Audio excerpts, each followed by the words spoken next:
This spell is merciless and the nightmare has just begun. Miss Lit presents the first chapters of Shadow Slave. Meet Sunny, a boy who has nothing but his wits, trapped in a world where gods are dead and shadows have a life of their own. Chapter 1 and 2.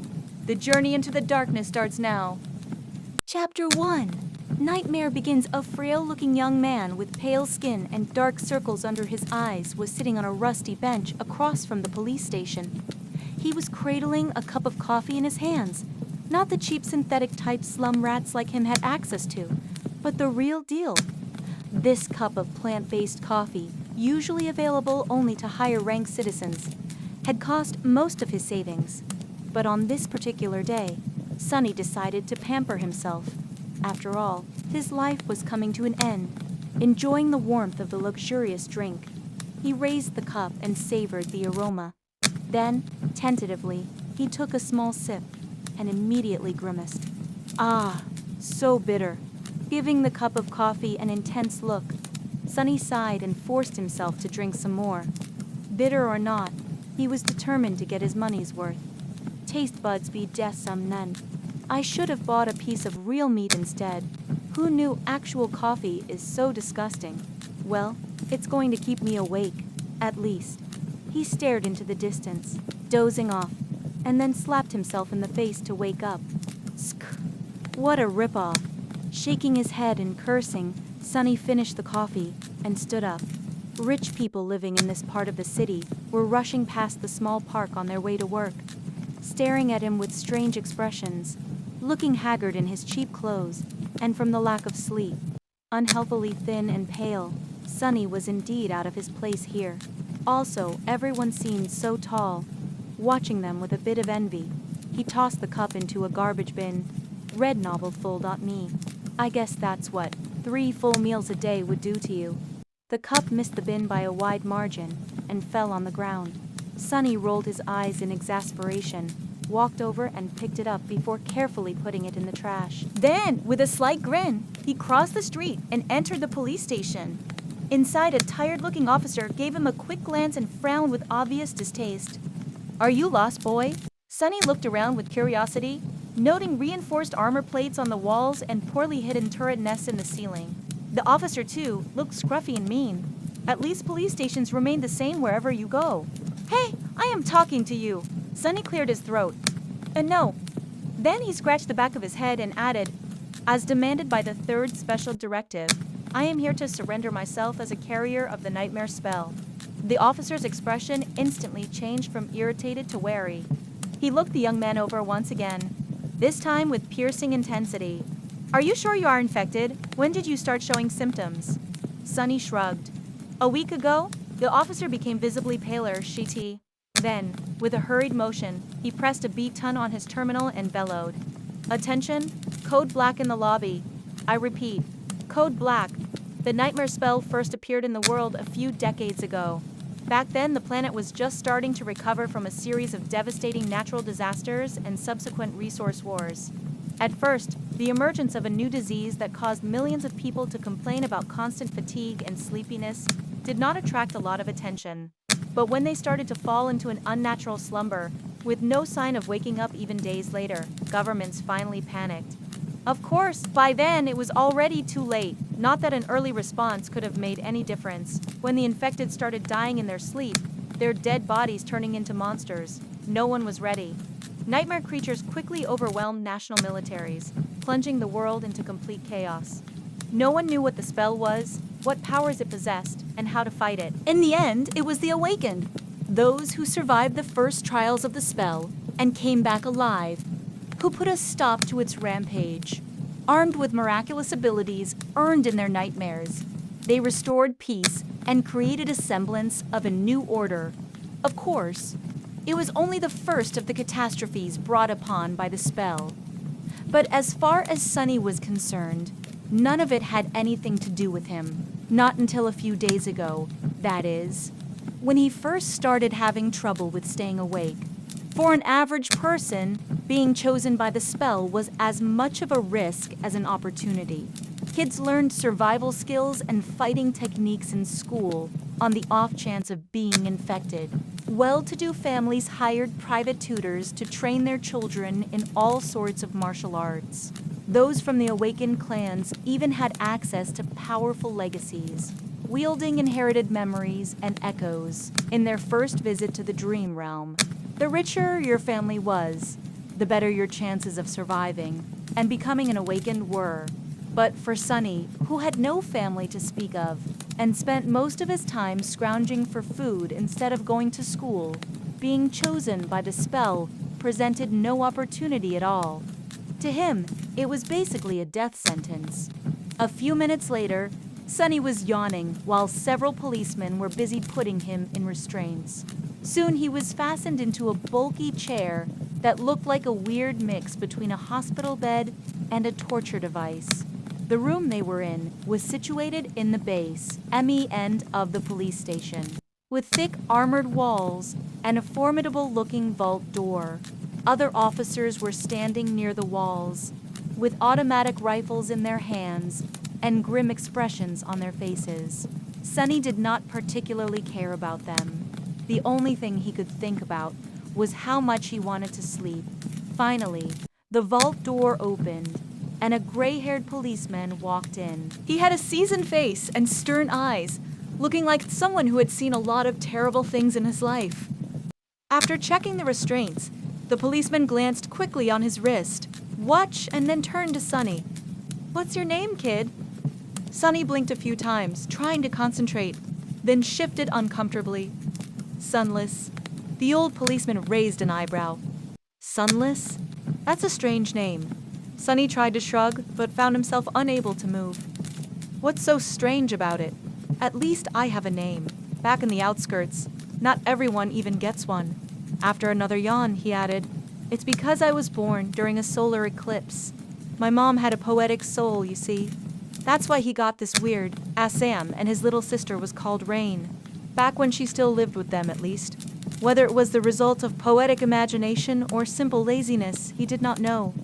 The old policeman grunted. "Do you want me to contact your family?" Sunny simply shook his head. "There's no one. Don't bother." For a second, there was a dark look on the policeman's face. Then his expression turned serious. "All right, Sunless. How long can you stay awake?" Not long," the policeman sighed. "Then we don't have time for the full procedure. Try to resist for as long as you can, and listen to me very carefully." "Okay, not waiting for a response." He added, "How much do you know about the nightmare spell?" Sunny gave him a questioning look. "As much as anyone, I guess." "Who doesn't know about the spell?" "Not the fancy stuff you see in dramas and hear in the propaganda broadcasts." "I mean, how much do you really know?" That was a hard question to answer. "Don't I just go into the dream realm, kill a few monsters to complete the first nightmare, receive magic powers, and become an awakened?" The old policeman shook his head. "Listen carefully. Once you fall asleep, you will be transported inside your first nightmare. Nightmares are trials created by the spell. Once inside, you will meet monsters, sure, but you will also meet people. Remember, they are not real. They're just illusions conjured up to test you." "How do you know?" The policeman just stared at him. "I mean, no one understands what the spell is and how it works, right? So how do you know that they're not real? You might have to kill them, kid. So do yourself a favor and just think about them as illusions." "Oh." The old policeman waited for a second, then nodded and continued. "A lot of things about the first nightmare depend on luck. Generally, it shouldn't be overwhelmingly hard. The situation you are in, the tools you have at your disposal, and the creatures you have to defeat should be within the range of your abilities at least. After all, the spell sets up trials, not executions. You are a bit disadvantaged due to, well, your circumstances. But kids from the outskirts are tough. Don't give up on yourself just yet." Sunny was getting more and more sleepy. It was becoming hard to follow the conversation. "About those magic powers you mentioned. You will indeed receive them if you survive until the end of the nightmare. What those powers will be exactly depends on your natural affinity as well, what you do during the trial. But some of it will be at your disposal right from the start." The voice of the old policeman sounded more and more distant. Sunny's eyelids were so heavy that he was struggling to keep his eyes open. Remember, the first thing you must do once inside the nightmare is to check your attributes and your aspect. If you get a combat-oriented aspect, something like a swordsman or an archer, things will be easier. If it is reinforced by a physical attribute, then that's even better. Combat aspects are the most common, so the probability of receiving one is high. The armored room was growing dimmer.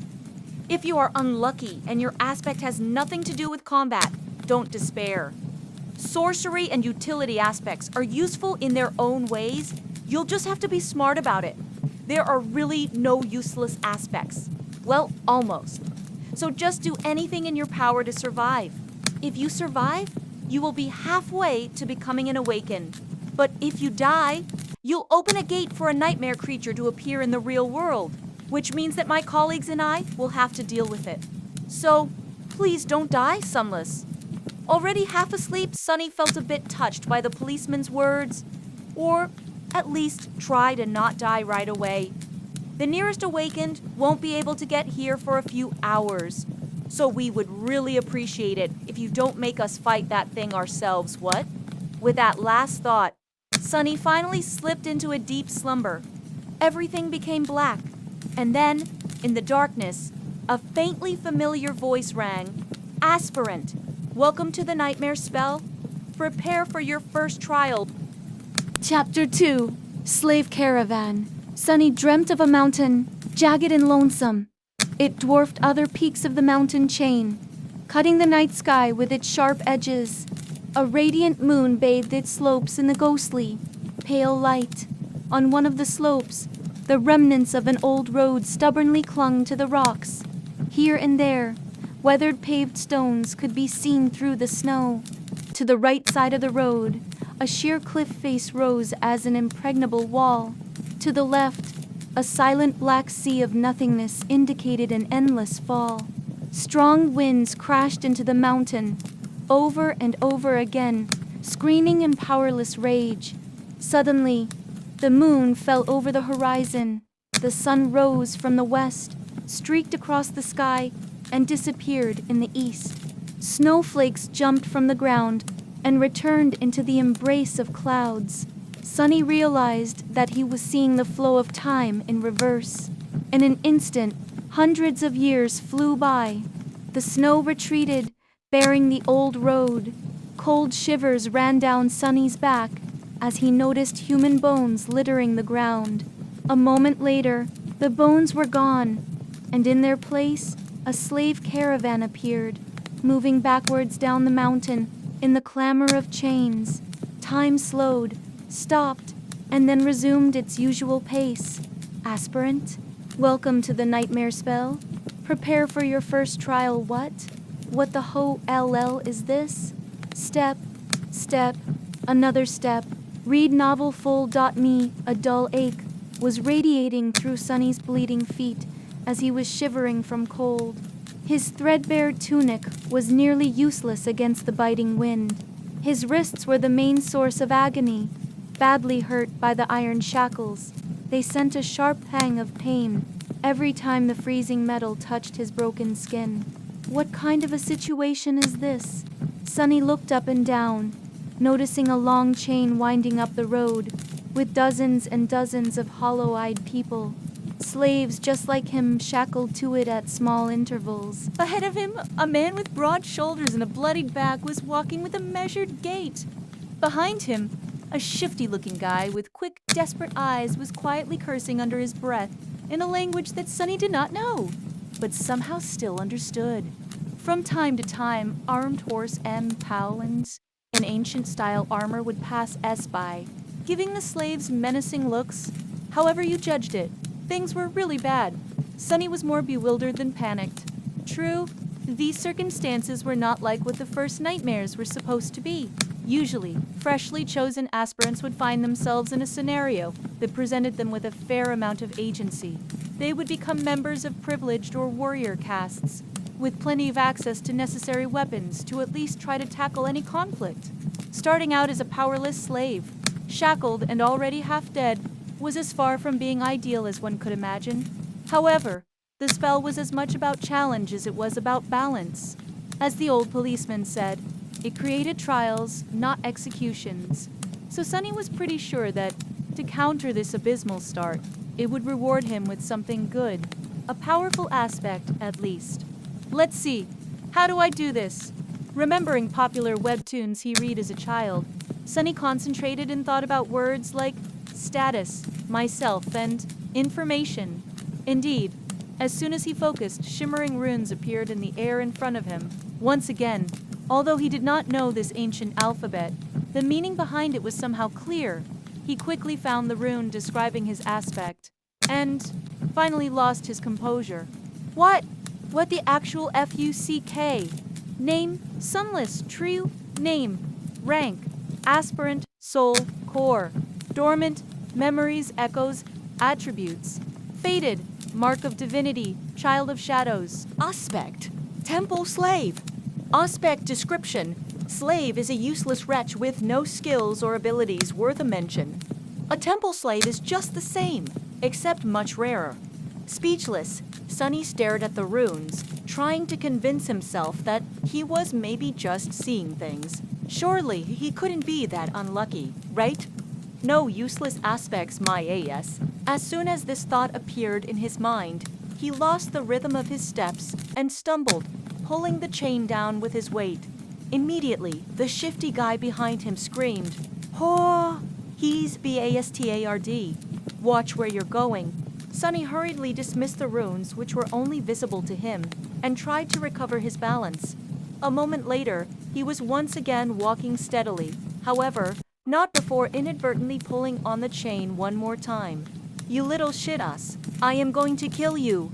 The broad-shouldered man in front of Sunny chuckled without turning his head. "Why bother? The weakling will be dead by sunrise anyway. The mountain will kill him."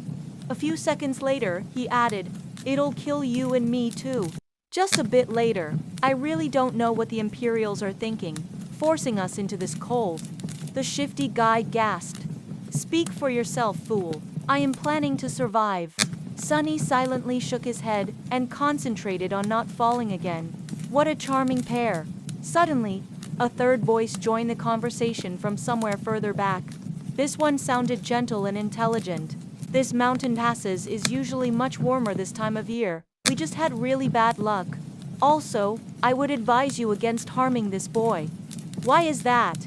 Sunny turned his head slightly, listening. "Haven't you seen the markings on his skin? He is not like us, who fell into slavery due to debts, crimes, or misfortune. He was born a slave. A temple slave, to be precise. Not long ago, the Imperials destroyed the last temple of the Shadow Go. I suspect that this is how the boy ended up here." The broad-shouldered man cast a look back. "So what? Why should we be afraid of a half-forgotten weakling god? He couldn't even save his own temples. The Empire is protected by the mighty war god. Of course they're not afraid to burn down a few temples, but we here are not protected by anything or anyone. Do you really want to risk angering a god?" The broad-shouldered man grunted, not willing to answer. Their conversation was stopped by a young soldier riding a beautiful white horse, clad in a simple leather cuirass, armed with a spear and a short sword. He looked dignified and no. To Sunny's irritation, the Ashol was really pretty too. If this was a historical drama, the soldier would definitely be a male lead. What is going on here? There was no particular menace in his voice, even something resembling concern. When everyone hesitated, the gentle-voiced slave answered, "It's nothing, sir. We are just all tired and cold, especially our young friend over there. This journey is truly too hard for someone that young." The soldier looked at Sunny with pity. "What are you looking at? You are not much older than me." Sunny thought, "Of course." He didn't say anything out loud. The soldier sighed and took a flask from his belt before extending it to Sunny. "Bear with it a little more, child. We will stop for the night soon. For now, here, drink some water. Child? Child?" Due to his thin body and small stature, both caused by malnourishment, Sunny was often mistaken for someone younger. Usually, he didn't hesitate to use it to his advantage, but now, for some reason, being called a child really irked him. Still, he was really thirsty. He was just about to take the flask when a whip cracked in the air, and suddenly Sonny was in a world of pain. He stumbled, once again pulling on the chain, and causing the shifty slave behind him to curse. Another soldier, this one older and angrier, stopped his horse a few steps back. The whip that sliced the back of Sonny's tunic open and drew blood belonged to him. Without even glancing at the slaves, the older soldier pierced his younger colleague with a disdainful glare. "What do you think you are doing?" The young soldier's face darkened. "I was just giving this boy some water. He'll receive water with the rest of them once we camp, but shut your mouth. These slaves are not your friends. Understood? They're not even people. Treat them like people, and they'll begin imagining things." The young soldier looked at Sonny, then lowered his head and put the flask back on his belt. "Don't let me catch you making friends with slaves again, newbie, or next time it will be you're back tasting my whip." As if to illustrate his intention, the older soldier cracked his whip in the air and rode past them, radiating threat and anger. Sonny watched him go with well-concealed malice. "I don't know how, but I will watch you die first." Then he turned his head and glanced in the direction of the younger soldier, who was falling behind with his head still lowered. "And you second."